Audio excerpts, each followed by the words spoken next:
আপনারা নিশ্চয়ই অবগত আছেন, আমি দীর্ঘ সময় ধরে উপজেলা নির্বাচনকে সামনে রেখে প্রতীক বরাদ্দের আগে থেকেই আমি মানুষের দ্বারে দ্বারে গিয়েছি, মানুষের সাথে আমি যোগাযোগ করেছি। আমি মনে করি আপনাদের স্বতঃস্ফূর্ত সারাই আজকে গোটা শাহজাহানপুরে মানুষ ঐক্যবদ্ধ হয়েছে আমার প্রতীক আনারস প্রতীকে ভোট দেওয়ার জন্য। আমি আপনাদের কাছে বিনীত অনুরোধ করব, আজকে ধৈর্য ধারণ করে সামনের দিনগুলো সবাইকে মোকাবেলা করতে হবে। আপনারা জানেন, আপনারা যে গণজাগরণের সৃষ্টি করেছেন, এটা আমার কোনো কৃতিত্ব না, এটা হল শাহজাহানপুরবাসী আপনাদের সকলের কৃতিত্ব। আপনারা আমার এই শাহজাহানপুরে একটা গণজাগরণের সৃষ্টি করেছেন। সকল মানুষ আজকে আনারসের মার্কায় ভোট দেওয়ার জন্য প্রস্তুত হয়ে আছে। এটা ভেবে আমাদের উপজেলা চেয়ারম্যান সাবেক সরকার সান্ন উনি বিভিন্নভাবে বিভিন্ন সময় আমার নেতা কর্মীদেরকে হুমকি অবিরত মারেই যাচ্ছে। আজকেও দাড়িগোছা বলেছে, আমার এক মেম্বার সাহেবকে বলেছে যে নির্বাচন আগে তাক পিটবে, নির্বাচন করবে না। আমি বলতে চাই আপনাদেরকে, যারা এই হুমকি ধামকি দিচ্ছে,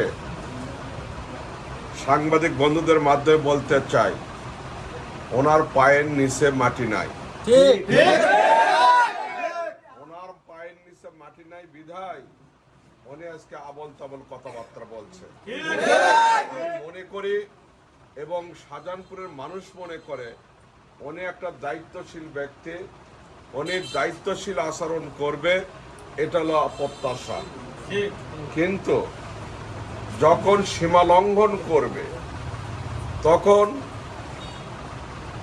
সেই সীমা লঙ্ঘনের কারীদের বিরুদ্ধে স্বয়ং আল্লাহ পাকও ঘোষণা দিয়েছে, তার বিপক্ষে ঘুরে দাঁড়াতে হবে, তাকে সমুচিত জবাব দিতে হবে।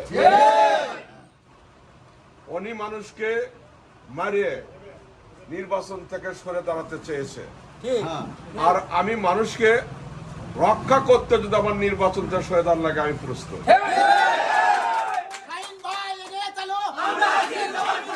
কথাটা বোঝাতে পারছি?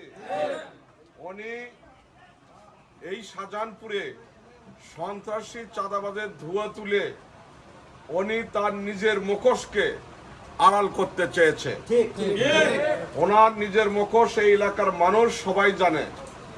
এই এলাকার মানুষ, আমি কখনো কোনো সময় আপনাদের সাথে আচরণ খারাপ করেছি কিনা জানি না, তবে আমি জাতীয় ভাষায় বলতে পারি আমার থেকে কখনো কোনো মানুষ কষ্ট পায় নাই।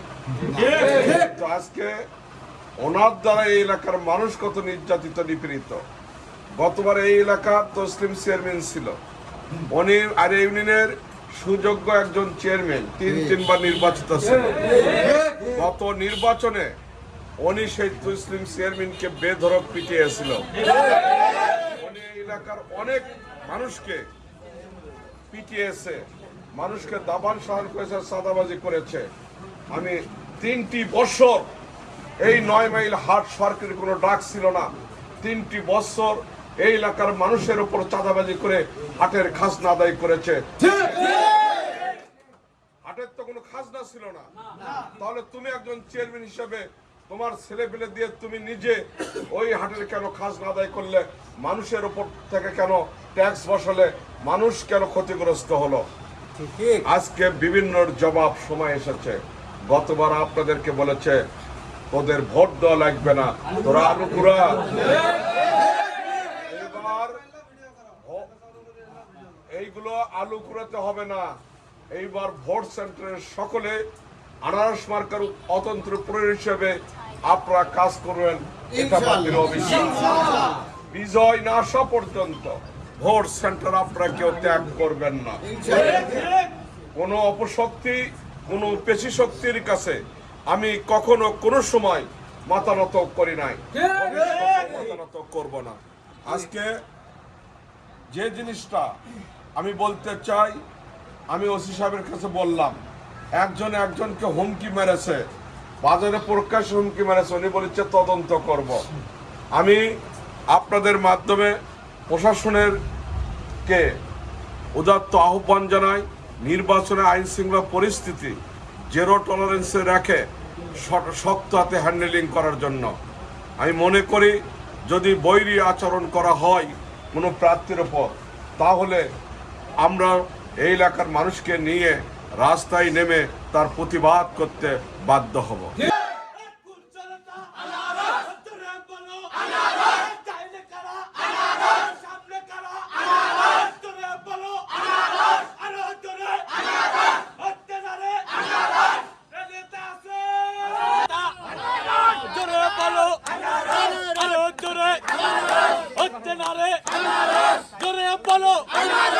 सामने करा पीछे करा डाइने करा जोरे बोलो अरे जोरे